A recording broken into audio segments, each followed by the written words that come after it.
আমরা অনেককে বলতে শুনি আমার তো জন্ডিস হয়েছে, তেল চর্বি সমস্ত কিছু খাবার বাদ শুধুমাত্র আখের রস খেতে হবে। জন্ডিস হয়েছে, লিভার একদমই শেষ। আসলেও কি তাই? জন্ডিস কি নিজে কোনো রোগ নাকি কোনো রোগের লক্ষণ? আর হেপাটাইটিসের সাথে জন্ডিসের আসলে সম্পর্কটাই কোথায়? দর্শক, আজকে সমস্ত প্রশ্নের উত্তর নিয়ে আজকের আয়োজন সাজানো। আপনাদের সাথে আছি আমি ডাক্তার শারমিন জামান, আর আপনারা দেখছেন নেক্সাস টেলিভিশনের স্বাস্থ্য বিষয়ক আয়োজন কেমন আছেন অনুষ্ঠান। দর্শক, জন্ডিস নিয়ে আজকে পুরো অনুষ্ঠান জুড়ে কথা বলবো, কিন্তু আমাদের সাথেও কিন্তু আছেন একজন বিশেষ অতিথি। আমাদের সাথে আছেন ডাক্তার তাসলিমা জামান, সহযোগী অধ্যাপক, ইউনাইটেড মেডিকেল কলেজ ও হাসপাতাল। আপনাকে স্বাগত আজকের আয়োজনে। ধন্যবাদ আপনাকেও। আমরা আজকে খুব চমৎকার একটা বিষয় নিয়ে কথা বলবো, জন্ডিস এবং হেপাটাইটিস দুটার মধ্যে আসলে মিল কোথায় বা পার্থক্য কোথায়। কারণ আমাদের দেখা যাচ্ছে বর্তমান সময়ে অনেকেরই হেপাটাইটিসের সমস্যা নিয়ে আক্রান্ত আছে, কিন্তু এই সম্পর্কগুলো জানবো, কিন্তু তার আগে একটু আপনার সম্পর্কে জানি আপু। আপনার বেড়ে ওঠা কোথায়, স্কুল কলেজ কোথায়, যদি একটু বলেন আমাদের। আমি আসলে খুবই মধ্যবিত্ত পরিবারের মেয়ে এবং আমি আমার ফ্যামিলিতে বড় মেয়ে। তো আমার বেড়ে ওঠাটা আসলে আইডিয়াল স্কুল অ্যান্ড কলেজ থেকে আমি এসএসসি পাস করেছি। এরপরে ভিকারুননিসা নূন কলেজ থেকে এইচএসসি পাস। এরপরে অ্যাকচুয়ালি ডাক্তার হওয়ার ইচ্ছা ছিল না, বাবার ইচ্ছায় ডাক্তারিতে আসা, এবং আল্লাহ রহমতে ঢাকা মেডিকেল কলেজ থেকেই আমার গ্র্যাজুয়েশন কমপ্লিট করেছি। এরপরে মেডিসিনে এফসিপিএস করছিলাম, তার সাথে সাথে গ্যাস্ট্রোএন্টারোলজিতে চান্স পেয়েছিলাম। এটা আমার স্বপ্নই ছিল যে আমি গ্যাস্ট্রোএন্টারোলজিতেই ক্যারিয়ার করব। তো আল্লাহর রহমতে গ্যাস্ট্রোএন্টারোলজিতে বারডেম থেকে এত সাবজেক্ট থাকতে গ্যাস্ট্রোএন্টারোলজি কেন? এটা একটু ইন্টারেস্টিং। আমাদের 5th ইয়ারে আমাদের একজন গ্যাস্ট্রোএন্টারোলজির ঢাকা মেডিকেলের সিনিয়র স্যার, উনি ইউএসএ থেকে এসেছিলেন। আসার পরে আমাদের ক্লাসে উনি খুব ইন্টারেস্টিং একটা টক দেওয়ার পরে পকেট থেকে একটা ক্যাপসুল এন্ডোস্কোপি বের করলেন। সেটা অনেক আগের কথা, সেই 2005-06 কথা বলছি। তো ওই সময় উনি বের করে একজনের হাতে দিয়ে বললেন, এটা পাস করো, সবাই কাছে কাছে যাবে এবং দেখো যে এন্ডোস্কোপি কোথায় এগিয়ে গেছে।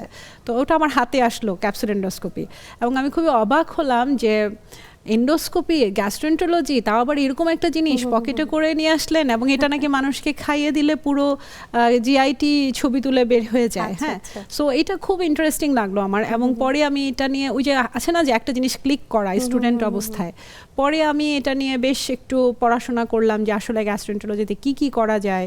আমার একটু সার্জারির দিকেও ন্যাক ছিল। তারপরে ভাবলাম যে না, শুধু মেডিসিন দিয়ে হয়তো আমার এই ইচ্ছাটা পূরণ হবে না, এবং gastroenterology is a very balanced subject in between, ধরেন মেডিসিন এবং ইন্টারভেনশন, মানে আপনি মেডিসিন এবং সার্জারির একটা টেস্ট পাওয়া যায়। এবং আমি আসলে ইন্টারভেনশনাল গ্যাস্ট্রোএন্টারোলজিস্টই। খুব চমৎকার ব্যাপার, কেন গ্যাস্ট্রোএন্টারোলজি ফিমেল ডক্টর কিন্তু আমাদের দেশে অনেক কম, সেই তুলনায় আমরা আপনাকে পেয়েছি। আমরা আসলে অসংখ্য ধন্যবাদ আপনাকে, আপনি আমাদের সাথে আজকে যুক্ত হয়েছেন। এবং দর্শক, আপনাদের একটু জানিয়ে রাখি, আমাদের এই অনুষ্ঠানটা কিন্তু সরাসরি সম্প্রচার হচ্ছে। আপনারা চাইলে কিন্তু আমাদের সাথে যুক্ত থাকতে পারেন।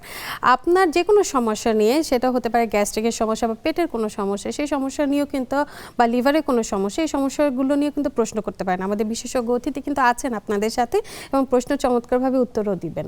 আমরা আজকে একটু কথা বলি আপু, যে আমরা যেহেতু জন্ডিস এবং হেপাটাইটিস নিয়ে কথা বলতে চাচ্ছি, তো জন্ডিসের ব্যাপারটা আপনার কাছে একটু জানি, যে আসলে জন্ডিস জিনিসটা কি, আসলে এটা কি কোনো রোগ নাকি অন্য কোনো রোগের উপসর্গ হিসেবে আমরা জানি জিনিসটাকে? এটা খুবই একটা বার্নিং কোশ্চেন, কারণ এই মাসটা অ্যাকচুয়ালি হেপাটাইটিস মান্থ হিসেবে আমরা চিন্তা করি, যদিও 28 জুলাইকে ওয়ার্ল্ড হেপাটাইটিস ডে বলা হয়। জন্ডিস নিয়ে আমাদের দেশে অনেক মিথ আছে, এর মধ্যে আসলে বুঝতে হবে যে জন্ডিসটা কি আসলে রোগ কি না। আপনি যেটা প্রশ্ন করছিলেন, জন্ডিস আসলে কোনো রোগ না। জন্ডিস অ্যাকচুয়ালি একটা উপসর্গ, যেটা বিভিন্ন রকমের হেপাটাইটিসের লক্ষণ হিসেবে প্রকাশ পায়। এবং এই জন্ডিসের অনেক প্রকারভেদ আছে, এগুলো আমরা বিশেষজ্ঞরা সেভাবে ডিসাইড করি। তারপর সেই অনুযায়ী, সেই প্রকারভেদ অনুযায়ী প্রপার ট্রিটমেন্ট করতে হয়। গ্রসলি জন্ডিসকে ট্রিটমেন্ট করার মতন সিচুয়েশনটা থেকে বেরিয়ে আসতে হবে। আচ্ছা, তাহলে হেপাটাইটিসটাকে কিভাবে আমরা আলাদা করব জন্ডিস থেকে? হেপাটাইটিস রোগ। হেপাটাইটিস অ্যাকচুয়ালি অনেক রকমের হয়। হেপাটাইটিস শব্দটার মানে লিভারের প্রদাহ হওয়া। এটার অনেক বড় স্পেকট্রাম, এর মধ্যে ভাইরাল স্পেকট্রাম আছে, যেমন অনেকগুলো ভাইরাস দ্বারা হেপাটাইটিস হয়। সবচেয়ে কমন বাংলাদেশে hepatitis A virus, hepatitis E virus, এর পরবর্তীতে আসতেছে হেপাটাইটিস বি ভাইরাস এবং সি ভাইরাস।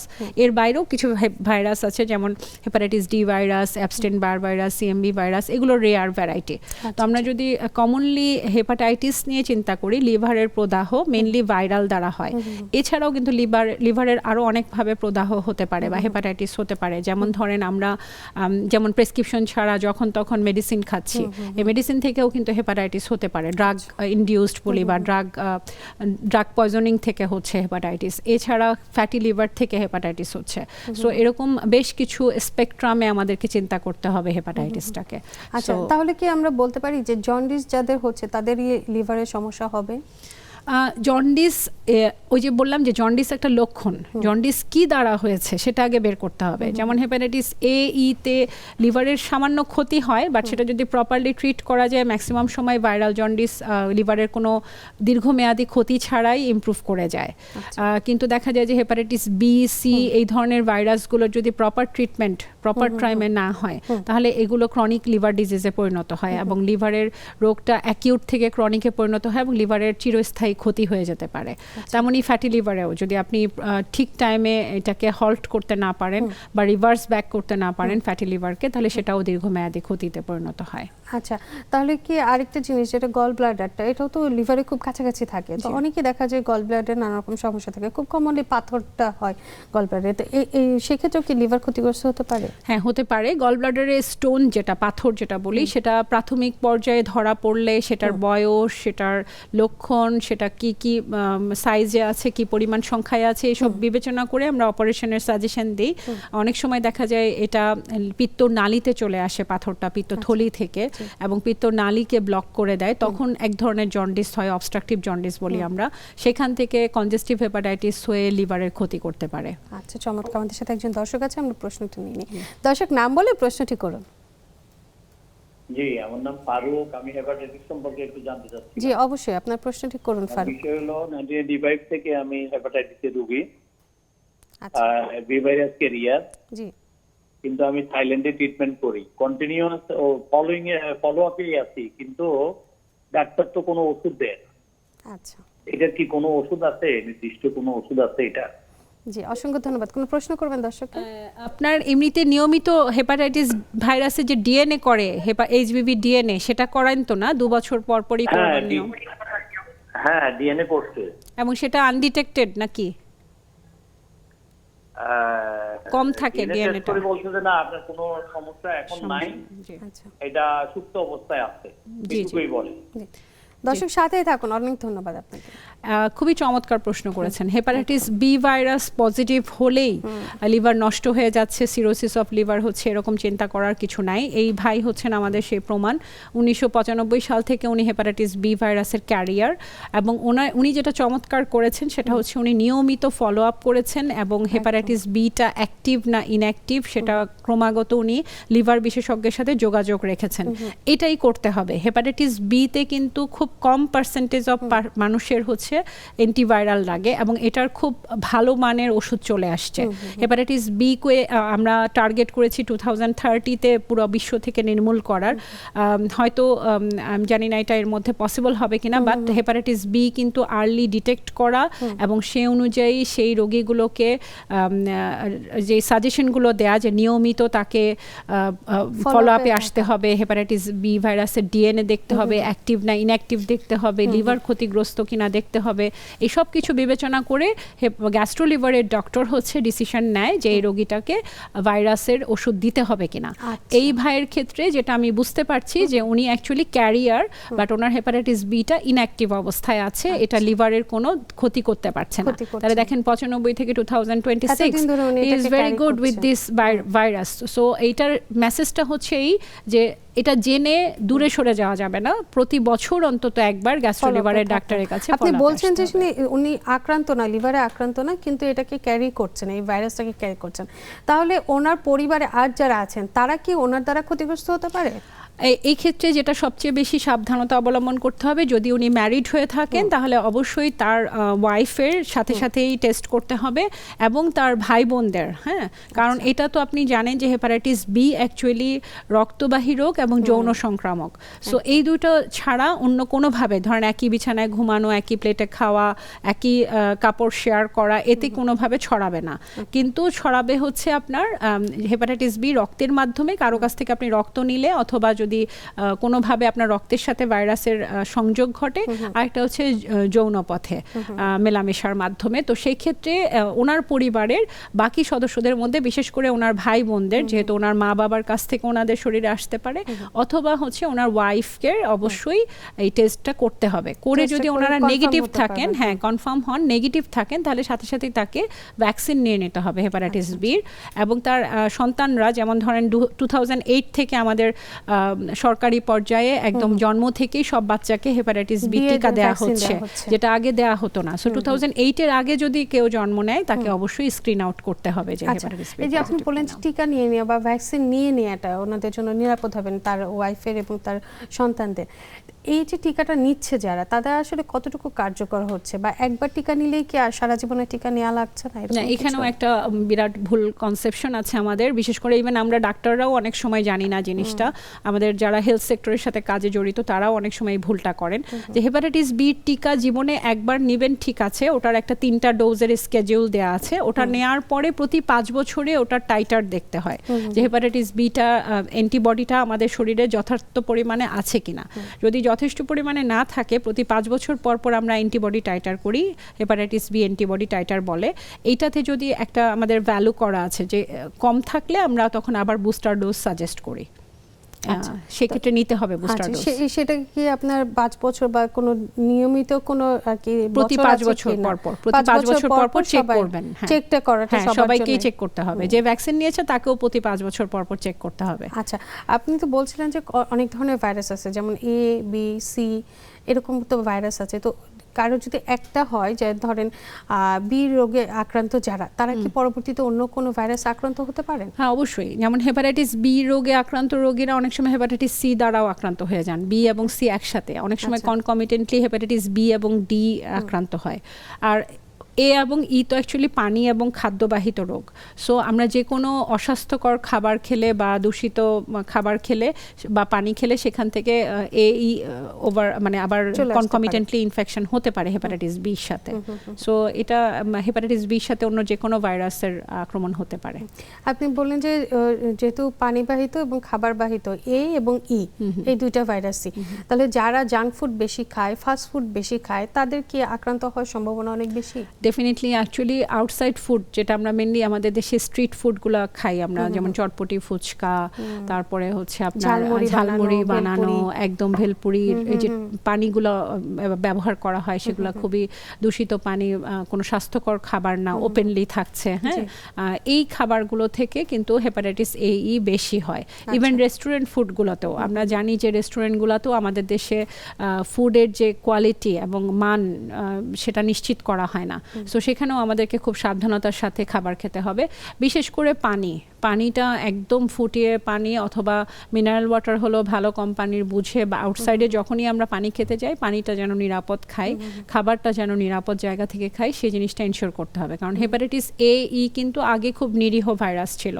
মানে হেপাটাইটিস এ ই হলে আমরা বলতাম যে তেমন কিছু করার নেই, বাসায় আপনারা রেস্ট নেবেন, আমরা কিছু অল্প বিস্তর ওষুধ দিতাম, যে সাপোর্টিভ মেডিসিন, কোনো ডেফিনেটিভ মেডিসিন ছিল না এর। এখন আমরা যেটা দেখছি, হেপাটাইটিস এ এবং ই থেকে কনজেস্টিভ হেপাটাইটিস হয়ে যাচ্ছে, মানে লিভারটা একদম কনজেস্টেড হয়ে যাচ্ছে এবং এটা খুব অ্যাগ্রেসিভ আকার ধারণ করেছে। আমাদের কাছে পেশেন্ট আসতেছে যারা এটা কমপ্লিকেটেড হয়ে, যেখানে জন্ডিস আমরা বলি যে 4 সপ্তাহের মধ্যেই নেমে যায়, সেখানে 3 মাস 4 মাস হয়ে যাচ্ছে, জন্ডিস কমছে না। যেহেতু অনেক দিন ধরে লিভারটা কনজেস্টেড থাকে, লিভারের ফাংশনগুলোও কম্প্রোমাইজড হয়ে যায় এবং একই সাথে এই ভাইরাস দ্বারা কিন্তু লিভার ফেইলিওরও হতে পারে। আচ্ছা, এটা খুব আর কি বিপজ্জনক কথা, যে এ এবং ই হলে সেখান থেকে লিভার যদি ফেল হয় তাহলে তো অনেক ধরনের তার সমস্যা তো তৈরি হবে। আমরা জানবো, কিন্তু একজন দর্শক আছে আমাদের সাথে, প্রশ্নটা নিয়ে। দর্শক, নাম বলে প্রশ্নটি করুন। আসসালামু আলাইকুম, আমি ঢাকা থেকে বলছি যে আমার ছেলে লিভার স্টেপ 1 ধরা পড়ছে। এখন আমার কি করণীয়? আমার কি ওষুধ খাইতে হবে না কি করবো, এটা তো জানতে চাচ্ছি। ধন্যবাদ আপনাকে প্রশ্ন করার জন্য। সাথেই থাকুন। ফ্যাটি লিভারও এখন actually burning question. Fatty liver grade 1 বলছেন উনি, এটা অ্যাকচুয়ালি আলট্রাসোনোগ্রামের মাধ্যমে ডিসাইড করে ফ্যাটি লিভার গ্রেড 1।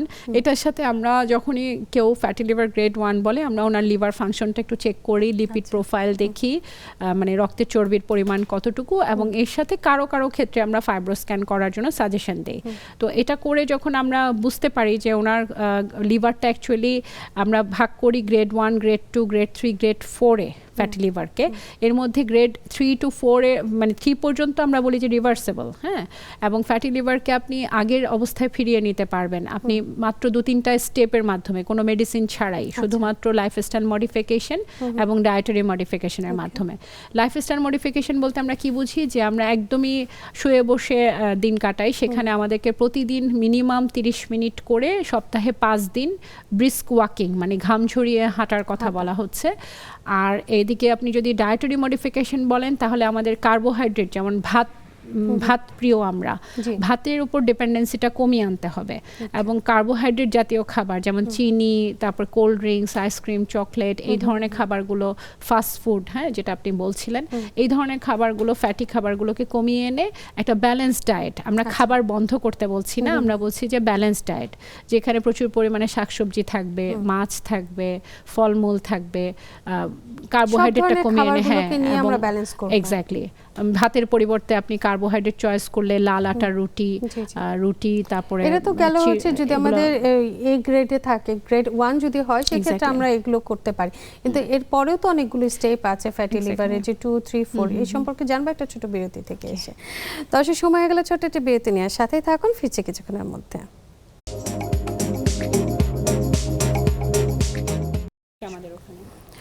বিরতি পর সবাইকে আরো একবার স্বাগত জানাচ্ছি। আমি ডাক্তার শারমিন জামান। আপনারা দেখছেন কেমন আছেন অনুষ্ঠান। আজ আমরা কথা বলছি জন্ডিস এবং হেপাটাইটিস নিয়ে, এবং আমাদের সাথে আছেন ডাক্তার তাসনিমা জামান।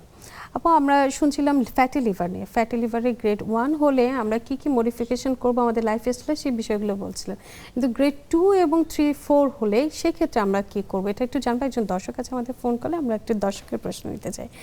দর্শক, নাম বলে প্রশ্নটি করুন। হ্যালো, আমার নাম হচ্ছে কি তাহসিন। জি, আমার একটা 6 মাসের বেবি আছে। ওকে। ও হচ্ছে গিয়ে ফর্মুলা ফিট করে, ওর অনেক রিফ্লেক্সের প্রবলেম হয়। তা আমি ডক্টর তাসনিমা জামানের কাছে জানতে চাচ্ছি যে কি ধরনের সলিউশন হলে ভালো হয় ওর রিফ্লেক্সের প্রবলেমটা কমানোর জন্য। অসংখ্য ধন্যবাদ। প্রশ্ন করবেন? যেহেতু একেবারে না, ঠিক আছে, যেহেতু একেবারে 6 মাস বয়স বাচ্চার, তো সেই ক্ষেত্রে অ্যাকচুয়ালি 6 মাস হলে যেটা হয় যে ফর্মুলা ফিডিং এর পাশাপাশি আমরা কিন্তু বলি যে আমরা তো অ্যাকচুয়ালি মায়ের বুকের দুধকেই এনকারেজ করি, বাট কিছু কিছু মা আছেন শারীরিক সমস্যা বা অন্য কোনো প্রবলেমের জন্য মায়ের বুকের দুধটা খাওয়াতে পারেন না, আপনিও জানেন সেটা।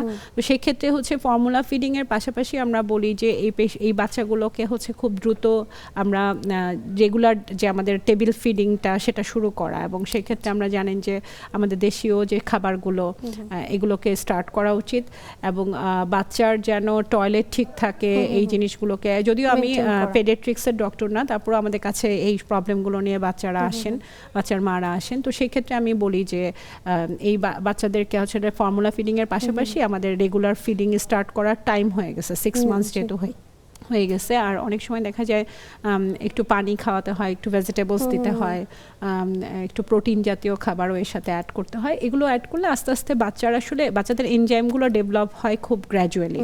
সো আস্তে আস্তে ফুড অ্যাড করতে করতে বাচ্চারা ইউজড হয় খাবারের সাথে, তখন দেখা যাচ্ছে গ্যাস্ট্রিকের যে পরিমাণটা কমে আসে। অনেক ধন্যবাদ। আমরা ফ্যাটি লিভার নিয়ে কথা বলছিলাম, গ্রেড 2 তে হলে আসলে কি কি প্রিকশন নিতে পারবে, কি সমস্যা? গ্রেড 2, 3, 4 যাই বলেন না কেন, সমাধান কিন্তু 75% হচ্ছে রোগীর হাতে। আমরা সব সময় বলছি যে ফ্যাটি লিভার আপনি নিজেই নিজেরটা কন্ট্রোল করতে পারবেন। একটা তো আমি বললাম যে লাইফস্টাইল মডিফিকেশন, এক্সারসাইজ অ্যাড করতে হবে, ডায়েটারি মডিফিকেশনে আপনাকে কার্বোহাইড্রেট এবং ফ্যাটি ডায়েট কমিয়ে ভেজিটেবল, ফিশ এবং হচ্ছে হেলদি ফুডের একটা ব্যালেন্স ডায়েট খেতে হবে, এবং এর সাথে হচ্ছে আপনাকে মেডিসিন আগে একদমই ছিল না ফ্যাটি লিভারে, কোনো ডেফিনিটিভ মেডিসিন এখনও খুব যে আবিষ্কার হয়েছে প্রমিজিং মেডিসিন তাও না। তারপরও আমাদের হাতে দুটো FDA অ্যাপ্রুভ ড্রাগ এসছে, আমি নাম বলবো না এখানে, দুটো FDA অ্যাপ্রুভ ড্রাগ এসছে যেটা দিয়ে আমরা ন্যাশ বলি আমরা, অ্যাকচুয়ালি ফ্যাটি লিভারের একটা স্টেজ হচ্ছে স্টিয়াটোসিস, এবং সেখান থেকে হচ্ছে সিরোসিস, আর মানে ফ্যাটি লিভারের মাঝখানে একটা ইনফ্লামেটরি স্টেজ যায়, ন্যাশ বলি আমরা, ওই স্টেজটা পর্যন্ত ফাইব্রোস্ক্যানের মাধ্যমে, আলট্রাসোনোগ্রামের মাধ্যমে এবং কিছু রক্ত পরীক্ষার মাধ্যমে আমরা ধরতে পারি। ওই স্টেজটাতে যদি আমরা ওই FDA অ্যাপ্রুভ ড্রাগগুলো ইউজ করি তাহলে পেশেন্টের হেল্প হয় to reverse back to the normal liver. But হচ্ছে আপনি যদি শুধু ওষুধের উপর চিন্তা করেন যে আমি খালি ওষুধ খাবো আর কিছুই করব না, আমার ফ্যাটি লিভার আগের জায়গায় ফিরে যাবে, এটা হবে না।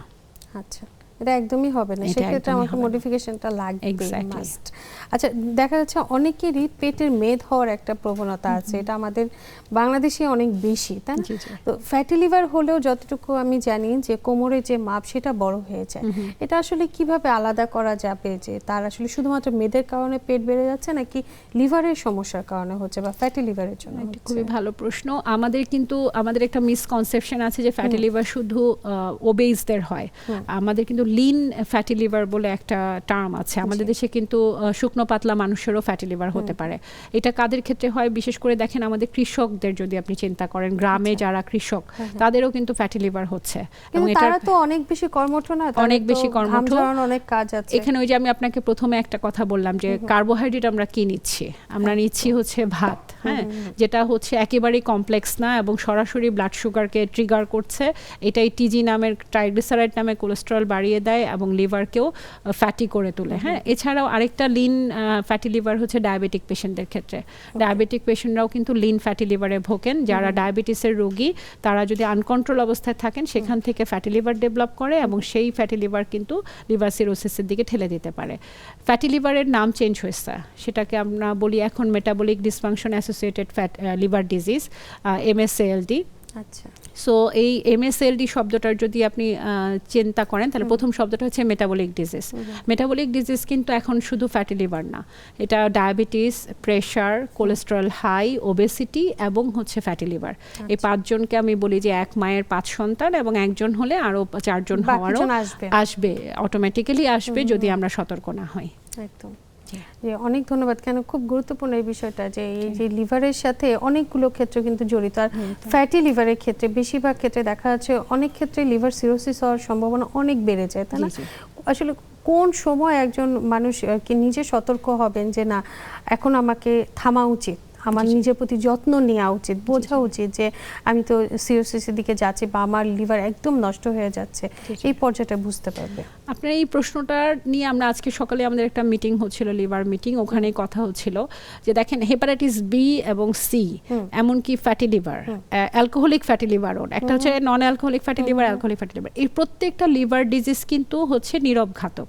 মানে যতক্ষণ আপনার সিরোসিস না হয়ে যাচ্ছে আপনার কোনো সিমটমই প্রকাশ পাবে না, কোনো লক্ষণই প্রকাশ পাবে না। আপনি হেপাটাইটিস বি, এই যে একটু আগে যে ভাই প্রশ্ন করলেন 1995 সাল থেকে ভুগছেন, উনি যদি ঠিকঠাক মতন ডাক্তারের কাছে না আসতেন এমন হতে পারে যে 10-15 বছর উনি চুপচাপ, কোনো কিছুই হয়নি, একেবারে কোনো লোক বুঝতেই পারতেন না এবং আসতেন আমাদের কাছে একদম সিরোসিস হয়ে। সো ডেফিনেটলি এই রোগগুলো ভয়ঙ্কর এবং এই রোগগুলোকে হালকাভাবে নেওয়ার কোনো সুযোগ এখন নাই। এটা থেকে বাঁচার উপায় দুটো, একটা হচ্ছে একদম স্কুল বয়স থেকে এই ব্যাপারগুলো নিয়ে সচেতনতা তৈরি করা, লাইফস্টাইলটাকে ঠিকঠাক মতন মেনটেইন করা, খাদ্যাভ্যাসটাকে প্রপারলি গড়ে তোলা। আরেকটা হচ্ছে আমরা যারা 40+ হচ্ছি বা 40 ক্রস করছি তাদেরকে অবশ্যই রেগুলারলি হেলথ চেক আপ করা, বছরে অন্তত একবার আমার লিভার, কিডনি, আমার হার্টটা ঠিক আছে কিনা, আমার কোলেস্টেরল লেভেলটা ঠিক আছে কিনা, এগুলো চেক আপ করা। এমনকি এখন তো আমি বলবো ক্যান্সার স্ক্রিনিং করা। তো এই সব কিছু যখন আপনি করতে থাকবেন তখন লক্ষণ প্রকাশ পাওয়ার আগেই আপনি সিরোসিসকে ধরতে পারবেন। ফ্যাটি লিভার বলেন আর হেপাটাইটিস বলেন, সেটার কারণে লিভারের এখনকার সিচুয়েশনটা আপনি ধরতে পারবেন এবং ওখানে ওই পর্যায়ে চিকিৎসা করাটা যত সহজ, সিরোসিস হয়ে গেলে চিকিৎসা করাটা এত সহজ অনেক নয়, বেশি জটিল, অনেক বেশি জটিল হয়ে যায়। সেক্ষেত্রে কি আমাদের দেশে কি চিকিৎসা করা সম্ভব? কারণ সবাই তো খালি দেশের বাইরে দৌড়াচ্ছেন, তাই না? যে মানে খুব ভালো ট্রিটমেন্ট পাবে, সেখানে সিরোসিস হলে ওনারা ট্রান্সপ্লান্ট করে হলেও ভালো চিকিৎসা নিয়ে ফেরত আসতে পারবে, এরকম তো অনেকেরই ধারণা আছে, তাই না? সেক্ষেত্রে আমাদের দেশে আসলে কি অবস্থা? আমি আপনার সাথে এই মিটিংয়ে বলতে চাই যে গ্যাস্ট্রো লিভারের ক্ষেত্রে আলহামদুলিল্লাহ গত লাস্ট 5 ইয়ার্সে কিছু যুগান্তকারী চেঞ্জ আসছে। 5 ইয়ার্স তো না, অ্যাকচুয়ালি গত 2-3 বছরে বেশ কিছু যুগান্তকারী চেঞ্জ আসতেছে বাংলাদেশে, অলরেডি এসেছে সরকারি এবং বেসরকারি দুখাতেই। হ্যাঁ, আগে কিন্তু লিভার সিরোসিসের বেশ কিছু প্রমিজিং ট্রিটমেন্ট আমাদের দেশে শুধু আমরা থিওরিটিক্যালি জানতাম, যেমন ধরেন লিভার ডায়ালাইসিস বলে একটা টার্ম আসছে, আছে আগে থেকেই আমাদের দেশে সেই ফ্যাসিলিটিসটা ছিল না। আমি যেই হসপিটালে কাজ করছি ইউনাইটেড মেডিকেল কলেজ হসপিটাল, আল্লাহর রহমতে সেখানে আমরা একদম হাই এন্ড টেকনোলজিগুলো আনার চেষ্টা করছি। এর মধ্যে একটা হচ্ছে লিভার ডায়ালাইসিসকে ইন্ট্রোডিউস করা, এবং এটা সিআরআরটি মেশিন নামে একটা মেশিন আছে যেটা কিডনি ডায়ালাইসিসও কাজে লাগে, লিভার ডায়ালাইসিসও কাজে লাগে। সেরকম একদম হাই এন্ড টেকনোলজির কিছু জিনিস আমরা ইন্ট্রোডিউস করতে চাচ্ছি, এবং অলরেডি সেই মেশিনারিজগুলো আমাদের হাতে আছে, এবং এখন আমরা এরকম এন্ড স্টেজ লিভার ডিজিজের পেশেন্টগুলোকে সিলেক্ট করে এই কাজগুলো করতে পারবো ইনশাল্লাহ।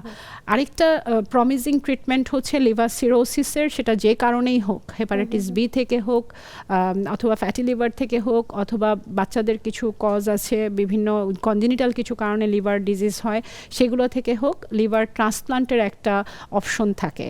সেটা আমাদের দেশে যে একেবারে হয়নি তা না, 2009 সাল থেকেই আমাদের দেশে অন এন্ড অফ সরকারি এবং বেসরকারি খাতে লিভার ট্রান্সপ্লান্ট হয়েছে, কিন্তু সাস্টেইনেবল প্রোগ্রাম হিসেবে সাস্টেইন করে নাই।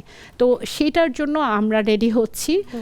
আপনাদের সবার, বিশেষ করে দেশবাসী সবার যদি দোয়া থাকে তাহলে হয়তো United medical college hospital private সেক্টরে এবং গভর্নমেন্ট সেক্টরেও আরও 2-3টা হসপিটালে আমরা এটার জন্য রেডি হচ্ছি, যে ইনশাল্লাহ হয়তো বছর খানিকের মধ্যেই আমরা এটাকে বেশ একটা ভালো পর্যায়ে একটা সুখবর দিতে পারবো ইনশাল্লাহ। আসলে এটা আসলে আমাদের দেশের জন্য, কারণ সবার তো আসলে বাইরের যে চিকিৎসা নেওয়ার মতন সম্ভাবনা নাও থাকতে পারে, সামর্থ্য নাও থাকতে পারে, তারা তো দেশে যদি ভালো চিকিৎসা পান তাহলে তো তাদের জন্য অনেক বেশি, এবং হচ্ছে ট্রান্সপ্লান্টের মতন এত ব্যয়বহুল একটি চিকিৎসা যদি দেশেই পান তাহলে তো সেটা অনেক বেশি উপকারের ব্যাপার। আর আপনার দেশে তো মানে আমার দেশে তো 1-2 না, যে মানুষগুলো দেশের বাইরে যাচ্ছেন, এটা চিকিৎসা তো এমন না যে একবার গিয়ে করে চলে আসলাম বাস কাজ শেষ হয়ে গেল। ট্রান্সপ্লান্ট তো আপনি জানেন যে সারা জীবন আপনাকে ফলো আপে থাকতে হবে, এটা খুবই ব্যয়বহুল হয়ে যায় যদি আপনাকে দেশের বাইরে গিয়ে করতে হয়। আমরা তো শুনলাম যে ফ্যাটি লিভার থেকেও আপনার সিরোসিস হওয়ার একটা সম্ভাবনা থাকছে, তাহলে এ এবং ই যেটা আমাদের খাবার দাবার বা পানির মাধ্যমে ছড়াচ্ছে এই ভাইরাসটা, এই ভাইরাসে যদি আক্রান্ত হয় সেক্ষেত্রে কি সিরোসিস হওয়ার সম্ভাবনা কি আছে?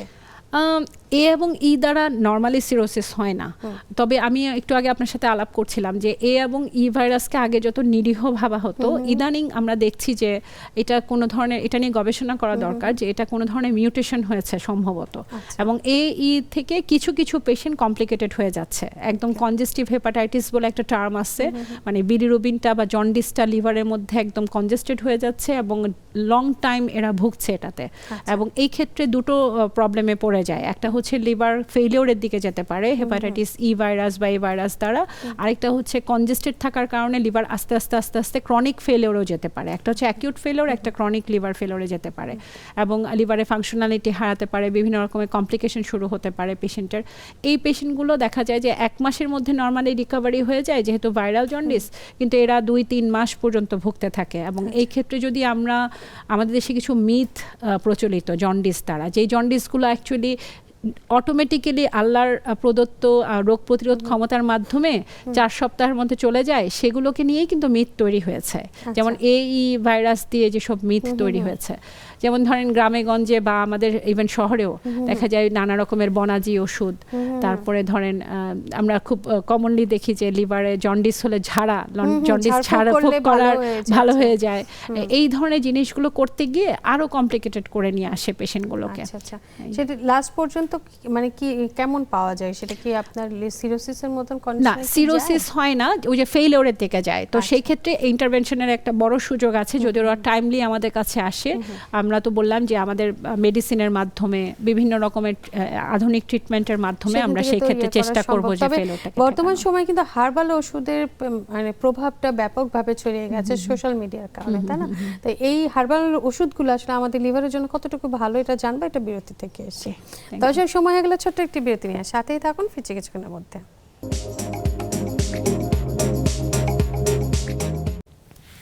বিরতির পর সবাইকে আরেকবার স্বাগত জানাচ্ছি, আমি ডাক্তার শারমিন জামান। দর্শক, আপনারা দেখছেন কেমন আছেন অনুষ্ঠান। আজ আমরা কথা বলছি জন্ডিস এবং হেপাটাইটিস নিয়ে, এবং আমাদের সাথে আছেন ডাক্তার তাসলিমা জামান।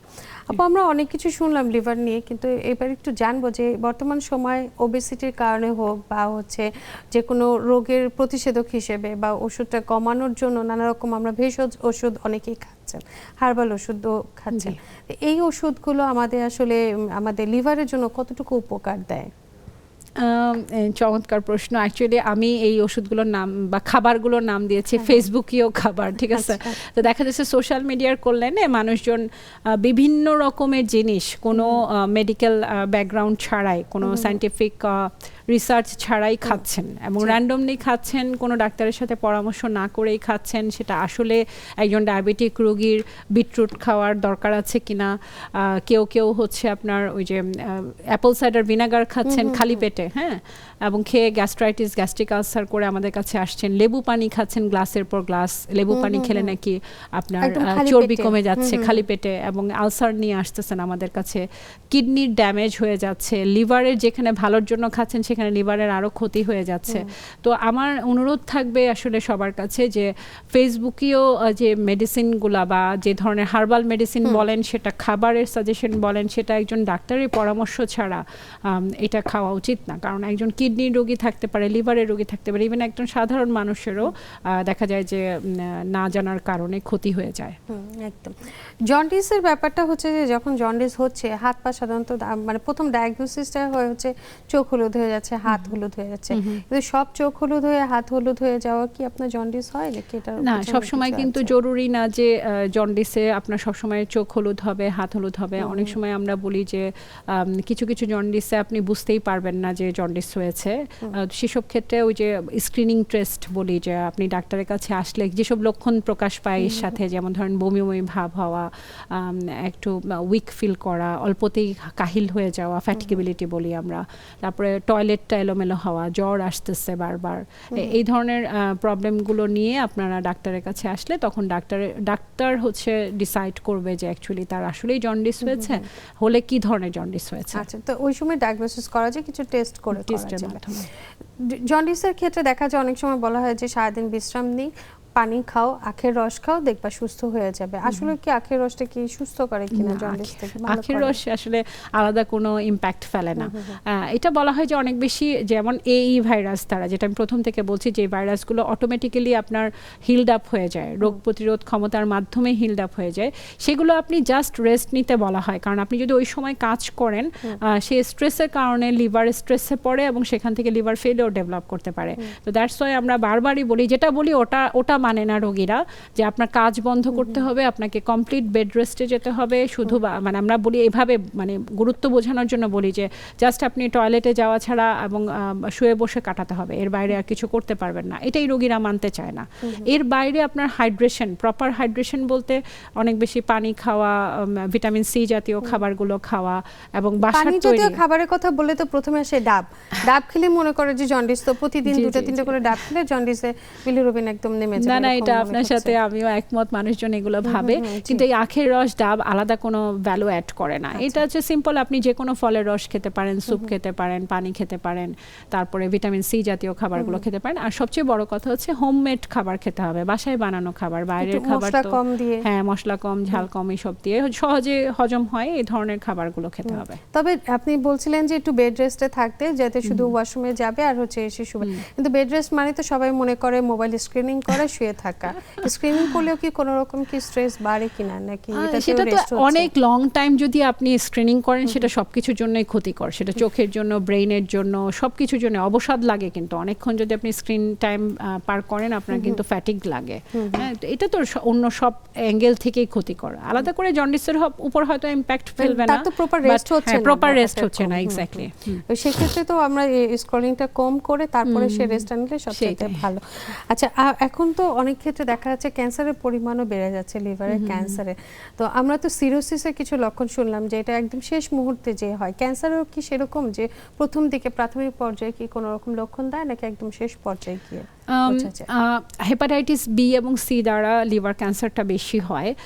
এখানেও আতঙ্কিত হওয়ার কিছু নাই। হেপাটাইটিস বি দিয়ে যে দেখলাম, যে আমরা বলছিলাম যে হেপাটাইটিস বি ইনঅ্যাক্টিভ অবস্থায় অনেকদিন থাকতে পারে ক্যারিয়ার স্টেজে, সেখান থেকে অল্প কিছু পার্সেন্টেজ হচ্ছে সিরোসিসে কনভার্ট হয়, সেখান থেকে মাত্র 20% কেসে লিভার ক্যান্সার হতে পারে।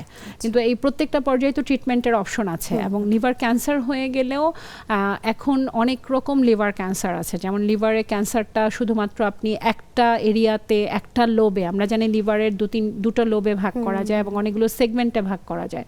ধরেন একটা লোবে বা একটা সেগমেন্টে ক্যান্সারটা প্রাথমিক পর্যায়ে ধরা পড়েছে। ক্যান্সার কিন্তু প্রাথমিক পর্যায়ে ধরা পড়াটা ভেরি ইম্পর্টেন্ট।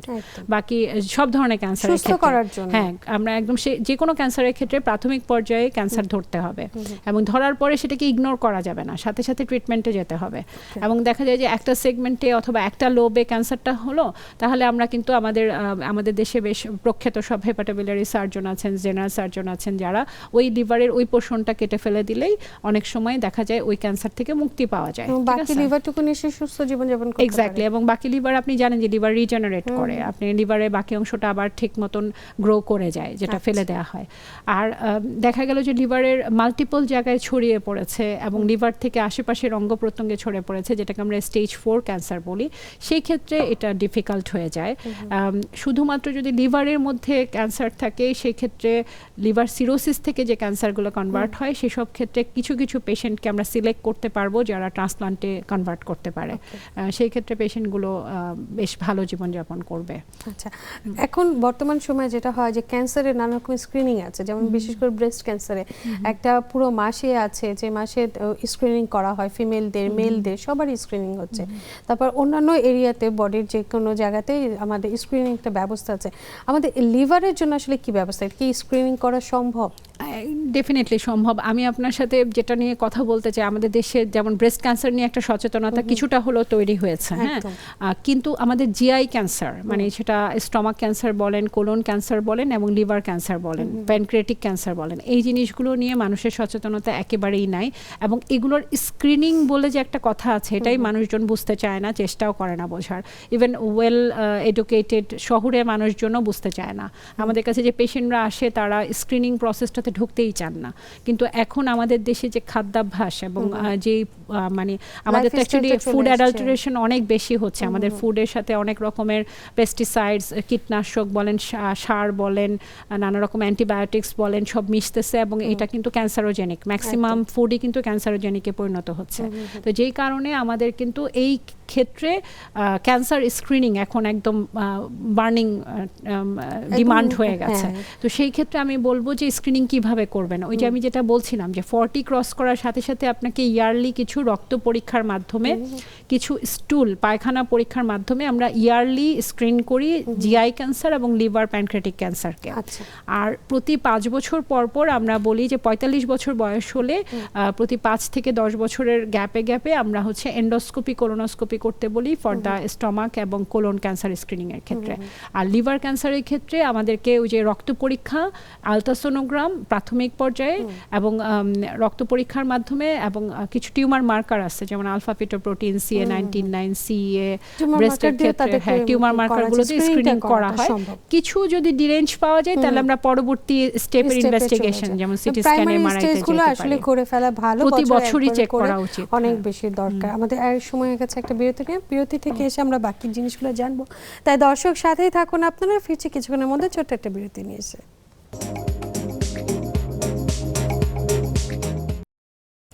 বিরতির পর সবাইকে আরও একবার স্বাগত জানাচ্ছি। আমি ডাক্তার শারমিন জামান। দর্শক, আপনারা দেখছেন কেমন আছেন অনুষ্ঠানে। আজ আমরা কথা বলছি জন্ডিস এবং হেপাটাইটিস নিয়ে। আমাদের সাথে আছেন ডাক্তার তাসলিমা জামান। আমরা তো জন্ডিস এবং হেপাটাইটিস নিয়ে অনেক কথা বললাম, ফ্যাটি লিভার নিয়েও শুনলাম, কিন্তু এখন একটু আমাদের দর্শকদের জন্য একটু ট্রুথ মিথের কিছু কোশ্চেন রাখছি, একদম শার্প কোশ্চেন, যেগুলো আপনি শুধু সত্য মিথ্যা বললে আমাদের জন্য ভালো হবে। আর প্রথম প্রশ্ন, জন্ডিস হলে হলুদ খাবার খাওয়া যাবে না? নো, মিথ্যা। আখের রস খেলে জন্ডিস ভালো হয়? না, মিথ্যা। জন্ডিসে গোসল করা যাবে না? না, এরকম কিছু নাই। করা যাবে? করা যাবে, গোসল করা যাবে। জন্ডিস হলে শুধু গ্লুকোজ খেলেই হবে? না, এরকম কিছু নাই। জন্ডিস মানে লিভার নষ্ট? না। হেপাটাইটিস বি শুধু অনিরাপদ যৌন সম্পর্কেই ছড়ায়? হেপাটাইটিস বি, হ্যাঁ, না শুধু ওইটা দেয় না, রক্তের মাধ্যমে ছড়ায়। হেপাটাইটিস বি এর টিকা একবার নিলেই সারা জীবন সুরক্ষা পাওয়া যায়? না, এরকম না, এটা চেক করতে হবে। চেক করতে 5 বছর পর। হেপাটাইটিস সি এর টিকা আছে? না, হেপাটাইটিস সি টিকা নেই। জন্ডিস হলে সম্পূর্ণ বিছানায় শুয়ে থাকতে হবে? না, সব ধরনের জন্ডিসে এটা না। লিভারের সব রোগেই জন্ডিস হয়? না। একই রেজার বা নখ কাটার ব্যবহার করলে হেপাটাইটিস বি ছড়ায়, ঝুঁকি থাকে? হ্যাঁ, এটা ঝুঁকি থাকে। জি। আচ্ছা, হেপাটাইটিস এ ও ই সাধারণত দূষিত খাবার বা পানির মাধ্যমে ছড়ায়। হ্যাঁ, এটা ঠিক আছে। জন্ডিস হলে সব ধরনের ওষুধ বন্ধ করে দিতে হবে। এটা ডাক্তার ডিসাইড করবে। আচ্ছা, কিছু কিছু ওষুধ ভেষজ বা হার্বাল ঔষধ সবসময় লিভারের জন্য নিরাপদ। না, মোটেই নিরাপদ না। লিভারের বাইরে অন্য সমস্যার কারণেও জন্ডিস হতে পারে। হ্যাঁ, হতে পারে। সিস্টেমিক আরো অনেক ডিজিজে লিভারের সমস্যা হতে পারে। পিত্তথলিতে পাথর হলেও জন্ডিস হতে পারে। হতে পারে যদি পিত্ত নালীতে চলে আসে পাথরটা। আচ্ছা, নবজাতকের জন্ডিস সবসময় বিপজ্জনক। না, সবসময় বিপজ্জনক না। আচ্ছা, বিলিরুবিন বেড়ে গেলে হেপাটাইটিস হয়েছে। না, বিলিরুবিন বেড়ে গেলে জন্ডিস হয় চিন্তা করা হয়, তারপরে ওটা আমরা ফাইন্ড আউট করি। আচ্ছা, ফ্যাটি লিভার থাকলেই জন্ডিস হবে। না, এরকম কিছু না। হেপাটাইটিস বি থাকলেও অনেক মানুষ দীর্ঘদিন কোনো উপসর্গ ছাড়াই থাকতে পারবে। হ্যাঁ, থাকতে পারবে। একবার হেপাটাইটিস বি এর টিকা নিলে সাধারণত নির্ধারিত ডোজ সম্পন্ন করাই গুরুত্বপূর্ণ। ডেফিনেটলি টিকা সম্পূর্ণভাবে সম্পূর্ণভাবে শেষ করতে হবে। আমাদের সাথে একজন দর্শক আছে, আমরা প্রশ্নটা নিয়ে নিই। দর্শক, নাম বলে প্রশ্নটি করুন। হ্যালো, আসসালামু আলাইকুম। আমি পারুল আক্তার বলতেছি। জি দর্শক, আপনার প্রশ্নটি করুন। আমার সমস্যা অ্যানাল ফিশারে একটা অপারেশন করতে গিয়ে আমার হেপাটাইটিস বি ধরা পড়ছে। এর জন্য আরেকটা ডাক্তারের কাছে আমি পরামর্শ নিই নি। এখন কি আমি এই অনুষ্ঠানটা দেখে আমার মনে হলো কি চিকিৎসাটা করা দরকার। অনেক ধন্যবাদ আমার দর্শক। থাইরয়েডের সমস্যা 2008 সাল থেকে, থাইরয়েডের ওষুধ খাই সবসময়। আচ্ছা আচ্ছা, কোন প্রশ্ন করবেন? না, ঠিক আছে, ধন্যবাদ আপনাকে। অ্যানাল ফিশারটা একটা অপারেশন, এটা করার আগে ওনার হয়তো সার্জন হচ্ছে সব ধরনের স্ক্রিনিং করতে গিয়ে হেপাটাইটিস বি পজিটিভ এসছে। আপনাকে অতি সত্বর একজন গ্যাস্ট্রোলিভারের ডাক্তারের সাথে পরামর্শ করতে হবে। আপনার হেপাটাইটিস বিটা কতদিন আগে প্রবেশ করেছে সেটা হয়তো বোঝা যাবে না, কিন্তু এই মুহূর্তে তার স্ট্যাটাসটা কি, হেপাটাইটিস বি কি অ্যাক্টিভ আছে না ইনঅ্যাক্টিভ আছে, অলরেডি লিভার ক্ষতিগ্রস্ত হয়েছে কি হয়নি, এই জিনিসগুলো অবশ্যই জানতে হবে এবং এটার জন্য গ্যাস্ট্রোলিভারের ডাক্তার শরণাপন্ন হন। তিনি আপনাকে এই ব্যাপারে প্রপার গাইড করবেন। জি, অনেক ধন্যবাদ। উনি খুব সচেতনতামূলক একটা প্রশ্ন জি, করেছেন জি। যে উনি শুনতে পেয়েছেন বা টেস্ট করে জানতে পেরেছেন, এখন উনি ট্রিটমেন্ট নেবেন কিনা। কেন অনেকে অন্য একজনকে ব্লাড দিতে গিয়েও কিন্তু ধরা পড়ে। ব্লাড ট্রান্সফিউশনের সময় আমাদের কাছে অনেক রোগী আসে যে আমি আমার বন্ধুকে বা আত্মীয়কে ব্লাড দিতে গিয়েছিলাম, ওখানে শুনতে পেলাম আমি হেপাটাইটিস বি পজিটিভ। এইটা অনেকে পাত্তা দেয় না, অনেকে সুন্দর মতন ডাক্তারের কাছে আসে। আমি বলবো যে ডেফিনেটলি এই সময় গ্যাস্ট্রোলিভারের পরামর্শ নেওয়া উচিত। একদম। জন্ডিস হলে কি কোনো সময় হসপিটালে ভর্তি থাকতে হয় কোনো হ্যাঁ, পর্যায়ে? ডেফিনেটলি যখনই আপনি জন্ডিসটা কমপ্লিকেটেড হয়ে যাবে, যেটা আমি বলছিলাম যে এই যখন কনজেস্টিভ হেপাটাইটিসে পরিণত হবে, অথবা হেপাটাইটিস বি নর্মালি জন্ডিস করে না কিন্তু কিছু কিছু ক্ষেত্রে অ্যাকিউট ফ্লেয়ার হয়, তখন কিন্তু এই জন্ডিসটা ভয়ানক হয়। এটাতে লিভার ফেলোরের দিকে যেতে পারে এবং এটা ক্রনিক লিভার ডিজিজ থেকে খারাপ মানে ডিকম্পেনসেটেড সিএলডির দিকে যেতে পারে। এইসব ক্ষেত্রে হচ্ছে আপনাকে হসপিটালাইজ করতে হয় পেশেন্টকে। যারা ধরেন ফ্যাটি লিভারে আক্রান্ত হয়েছে, সাধারণত এটা তো কোনো লক্ষণই নাই, যে কোনো লক্ষণ দিচ্ছে না, সে নর্মালি তার লাইফস্টাইল সে করছে, কিন্তু তারপরেও ধরেন যদি বছর একবারও যদি টেস্ট না করে, কোনোভাবে কি এটা কি বোঝা সম্ভব যে উনি ফ্যাটি লিভারে আক্রান্ত হচ্ছেন? কিছু কিছু লক্ষণ আছে, খুবই আর্লি কিছু লক্ষণ আছে, যেমন ধরেন সে অল্পতেই ফ্যাটিগড ফিল করবে, মানে অল্পতে অবসাদগ্রস্ত হয়ে যাবে। ডান সাইডে কারো কারো চিনচিনে ব্যথা হয়, আমরা জানি যে লিভার হচ্ছে ডান সাইডে থাকে, খুবই ভেগ একটা পেইন হতে পারে। তারপর ডান সাইডটা কারো কারো ভার ভার অনুভূত হয়। এই ধরনের কিছু আর্লি সিমটম নিয়ে আসে। আর আপনি যদি জানেনই আপনি কার স্ক্রিন করবেন, কাদের স্ক্রিন করবেন, আপনি যদি জানেন যে আপনার বংশে ডায়াবেটিস আছে, আপনার বংশে কোলেস্টেরল হাই থাকা, বা আপনারই বাবা মা বা আপনার নিজেরও আছে, হ্যাঁ, তাহলে সেই ক্ষেত্রে আপনি অবশ্যই চেক করবেন যে আপনার ফ্যাটি লিভার আছে কিনা।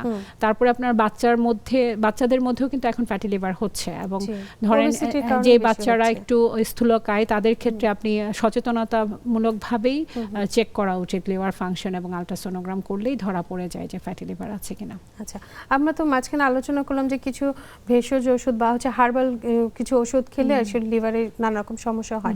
এছাড়া রেগুলার কিছু ওষুধ যেগুলো নর্মালি আমাদের লাগছে, এই ওষুধগুলোর কারণে কি কোনো ওষুধের কারণে কি লিভারে কোনো সমস্যা হতে পারে? এখানে তো আপনি যেটা বললেন যে ভেষজ ওষুধ, এগুলো তো ফেসবুক থেকে বা সোশ্যাল মিডিয়ার মাধ্যমে জানছে, কিন্তু আমাদের আরেকটা বদ অভ্যাস আছে আমাদের রোগীদের, সেটা হচ্ছে ডাক্তারের প্রেসক্রিপশন ছাড়াই তারা ওষুধের দোকানে গিয়ে উইদাউট প্রেসক্রিপশন মেডিসিন কিনতে পারছে, যে কারণে না বুঝে ধরেন কারো কিডনির প্রবলেম আছে, কারো আগে থেকে লিভারে সাইলেন্টলি প্রবলেম আছে, সে জানেই না, এবং এমন একটা মেডিসিন খেলো যে একদম অ্যাকিউট লিভার ফেলোরে চলে গেল। যেমন ধরেন প্যারাসিটামলের মতো নিরীহ ওষুধ, যেটা যদি যদি আপনি মাথা ওভারডোজে ব্যথা খান, করলো, ঘাড় ব্যথা হ্যাঁ, করলো, অনেকেই প্যারাসিটামল খাচ্ছেন, এক্স্যাক্টলি, তাই না? আপনি যদি ওভারডোজে খেয়ে ফেলেন তাহলে কিন্তু এটা লিভার ফেলিওরে নিয়ে যাবে, হ্যাঁ, অ্যাকিউট লিভার ফেলিওরের দিকে ঠেলে দিবে এবং ওখানে মৃত্যুর দিকে ঠেলে দিবে একদম। তো এতটা ভয়ানক সাইড ইফেক্ট হতে পারে যদি আপনি ডাক্তারের পরামর্শ ছাড়া, প্রেসক্রিপশন ছাড়া যখন তখন ওষুধ খেয়ে ফেলেন। আসলে কারণ প্যারাসিটামলটা আসলে খুবই গুরুত্বপূর্ণ একটা ওষুধ, তাই না? যে ওষুধটা আসলে কমনলি কিন্তু সব বাসাতেই কিন্তু ব্যবহার হয়, কিন্তু যাদের ফ্যাটি লিভার গ্রেড কেউ আছে তাদের জন্য তো এটা ঝুঁকিপূর্ণ, বুঝে তাই না? শুনে খেতে হবে। হ্যাঁ, সেই ক্ষেত্রে আসলে জেনে বা চিকিৎসকের পরামর্শ ছাড়া ওষুধ না খাওয়াটাই গুরুত্বপূর্ণ। আপনার এই কথাটার সাথে একটু বলি যে ধরেন এমনিতে নরমালি ফ্যাটি লিভার গ্রেড 1, 2 এগুলো খুব বেশি একটা ক্ষতি করছে না মানুষের, 3, 4 এ গিয়ে মানুষ কিছুটা টের পায়। ধরেন কারো ফ্যাটি লিভার 2 আছে, এর উপর দিয়ে হেপাটাইটিস ই হলো অথবা হেপাটাইটিস এ হলো, তাহলে এটা কিন্তু আপনাকে বেশি এফেক্ট করবে দেন নরমাল হেপাটাইটিস এ ই থেকে। আবার যেটা বলছিলেন যে ড্রাগ ইনডিউসড, ড্রাগ বা ওষুধ খেলেন আপনি, আপনার ফ্যাটি লিভার গ্রেড 2 আছে, নরমালি ও আপনাকে কিছু করছে না, কোনো সিমটম করছে না, কিন্তু এর উপর দিয়ে যখন লিভার আরেকটু স্ট্রেসে পড়বে, সেটা আমরা দেখেছি যে ডেঙ্গুতে লিভার ক্ষতিগ্রস্ত হয়। এই জন্য ফ্যাটি লিভারটাকে যে আমরা কোনো অ্যাঙ্গেলে এখন আর নিরীহ রোগ হিসেবে দেখতে পাচ্ছি ধরা যাবে না, ওই সুযোগটা এখন আর জাস্ট ফ্যাটি লিভার বলে কোনো কিছু নাই। অনেক ধন্যবাদ। আমাদের সাথে একজন দর্শক আছে, শেষ মুহূর্তে একজন দর্শকের প্রশ্ন নিই। দর্শক নাম বলে প্রশ্নটি করুন। অনেক দুঃখিত দর্শক, আপনার ফোন কলটি কেটে গেছে। আমরা অনুষ্ঠান একদম শেষ পর্যায়ে এসেছি। হ্যাঁ, এখন আসলে একটু জানবো যে মানে কি কি ভুল না করলে বা আমি আমার লাইফস্টাইলটাকে একদম সুন্দরভাবে পরিচালিত করবো, আমার লিভারটাকে ভালো রাখবো, এরকম কিছু কিছু কি পয়েন্ট আপনি দিতে পারেন যেগুলো আসলে সবাই মেনে চলতে সক্ষম একদম হবে, যদি বা আপনি সহজ বলেন হবে? যে টেক হোম মেসেজ যে আজকের আলোচনা থেকে কি নেওয়া উচিত, প্রথম কথা হচ্ছে একটা সুস্থ লিভারকে বাঁচিয়ে রাখা বা সুস্থ লিভার নিয়ে জীবনযাপন করা কোনো কঠিন কাজ নয়। এর মধ্যে প্রথম কাজই হচ্ছে আপনি দৈনন্দিন এক্সারসাইজ রাখেন, খাবারটাকে সুষমভাবে খান এবং নিরাপদ যৌন মিলনের যে একটা ব্যাপার, এই জিনিসটাকে গুরুত্বের সাথে নেন এবং ব্লাড যখন কারো কাছ থেকে নিচ্ছেন, ব্লাড ট্রান্সফিউশন যখন দরকার হচ্ছে, তখন আপনি নিরাপদ ব্লাড ট্রান্সফিউশনের গুরুত্বটা বোঝার চেষ্টা করেন এবং একই সাথে হচ্ছে আপনি স্কুলের যে বাচ্চারা আছে তাদেরকে ফ্যাটি লিভার এবং এই নিরাপদ যৌন এবং এই ব্লাডের মাধ্যমে যে এই ভাইরাসগুলো ছড়াচ্ছে, স্কুল, ভার্সিটি, কলেজের বাচ্চাদেরকে আপনি অ্যাওয়ার করেন এবং একই সাথে আপনি খাবার খাওয়ার সময় স্বাস্থ্যকর খাবার, স্ট্রিট ফুডগুলো, রেস্টুরেন্ট ফুডগুলো খাওয়ার সময় আপনাকে বুঝে খেতে হবে যে আপনি স্বাস্থ্যকর এবং নিরাপদ খাবার খাচ্ছেন কিনা। এমনকি বাসায়ও আপনি যখন পানি খাচ্ছেন, খাবার খাচ্ছেন, সেখানে আপনার যে ফুডের হ্যান্ডলিংটা হচ্ছে, ধরেন আমাদের যে হেল্পিং হ্যান্ডরা থাকে তারাও হাইজিনটা মেনটেন করছে কিনা এবং সে পানিটা ফুটিয়ে খাচ্ছেন কিনা, নিরাপদ পানি খাচ্ছেন কিনা, সেটা আপনাকে মেনটেন করতে হবে। যদি এই জিনিসগুলো আপনি মেনটেন করেন, মোটামুটি পুরো হেপাটাইটিস, এই যে যতগুলো কথা বললাম আমরা, সবকিছু কিন্তু প্রিভেন্টেবল। আপনি খেয়াল করে দেখেন যে এখানে মানে প্রত্যেকটা রোগকে আপনি প্রতিরোধ করতে পারছেন। আমরা জানি যে prevention is always better than treatment. So আমাদেরকে প্রিভেনশন বা প্রতিরোধ গড়ে তুলতে হবে হেপাটাইটিসের এগেইনস্টে, যেন আমরা সুস্থ লিভার নিয়ে একটা সুন্দর জীবনযাপন করতে পারি। ডাক্তার তাসলিমা জামান, অসংখ্য ধন্যবাদ এত ভালো ভালো কিছু ইনফরমেশন দেওয়ার জন্য এবং আপনার ব্যস্ততম সময়ের মধ্যে থেকে আমাদের সময় দেওয়ার জন্য। ধন্যবাদ আপনাকে এবং ধন্যবাদ নেক্সাস টিভিকে অলসো। দর্শক ধন্যবাদ আপনাদেরও যারা এতক্ষণ আমাদের সাথে ছিলেন। আসলে বিশেষজ্ঞের কথা মতোই একটু বলে যায়, যেটা হচ্ছে যে শুরুতে যে কোনো কিছু যদি আপনারা একটু খেয়াল করতে পারেন, একটু দেখতে পারেন বা ডায়াগনোসিসটা করতে পারেন, তাহলে কিন্তু এই জটিলতাগুলো কিন্তু এড়ানো সম্ভব। শুরুতে অল্প কিছু ইনভেস্ট করলে বা একটু খাবার দাবারের আপনি যদি মডিফাই করতে পারেন, তাহলেই দেখবেন আপনি সুস্থ জীবনযাপন করবেন। জটিলতম পর্যায়ে কখনোই যাওয়া যাবে না, কিংবা আপনার হার্ট, লিভার, কিডনি সমস্তটাই সুস্থ থাকবে, শুধু নিজের না, নিজের পরিবারেরও। তাই সুষম খাদ্যাভ্যাস এবং নিয়মিত নিয়মকানুন মেনে জীবনযাপন করা, সুন্দর একটা লাইফস্টাইল তৈরি করা কিন্তু আপনারই দায়িত্ব। সবাই সুস্থ থাকবেন, ভালো থাকবেন। দেখা হবে অন্য কোনো পর্বে। আজ বিদায়।